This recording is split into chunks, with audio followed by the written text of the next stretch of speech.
বিসমিল্লাহির রহমানির রহিম। আজ দুপুরের পর থেকে সবার সাথে একটা মিনি ব্লগ শেয়ার করছি। আজ ছিল দ্বিতীয় রোজা।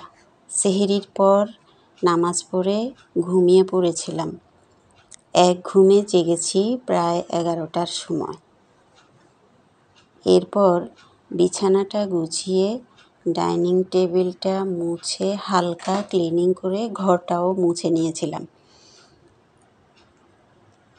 ঘরটা মুছে তারপর গোসল সেরে জোহর নামাজ পড়ে চলে এসেছিলাম ইফতার রেডি করতে। আমার আজকের ইফতার এই যে প্লেটে সাজিয়ে নিলাম।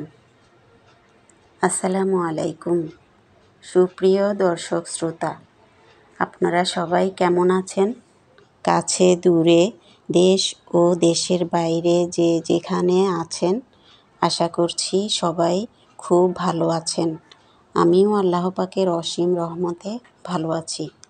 একা একা সব কাজ সেরে ইফতারের প্রস্তুতি নিচ্ছিলাম আর ভাবছিলাম, মানুষ হয়তো জীবনের কোনো এক সময় চাওয়াগুলো পায় না বলে সে খুব আফসোস করে, আবার যে সময়টুকুতে পায় তখন কাজে লাগাতেও পারে না বলে আফসোস করে।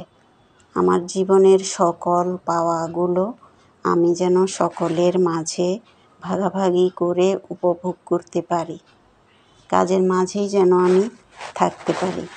আল্লাহ পাকের কাছে এটাই চাই। জীবনে এমনও সময় গিয়েছে, কোনো এক সময় ইফতার খাওয়ার খোঁটা শুনেছি আপনজনদের কাছ থেকে, আর এখন ইফতার খাওয়ানোর জন্য দোয়ার ভান্ডার পরিপূর্ণ করতে আল্লাহর কাছে সাহায্য চাই। আল্লাহ যেন কবুল করেন, আমিন। তখন আপনজনরা যদি এভাবে আচরণ না করত, তাহলে হয়তো তফাৎ বুঝতে পারতাম না, তাই না? যাক, ভালোই হলো। কথা বলতে বলতে আমার মেয়েও চলে এসেছে।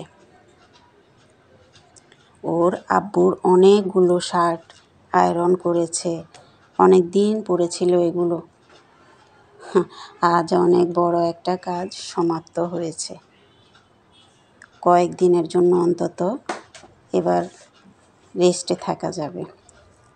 তো বন্ধুরা, আজকে আর ভিডিও দীর্ঘায়িত না করে এখানেই শেষ করছি। সবাই ভালো ও সুস্থ থাকবেন। আল্লাহ হাফেজ।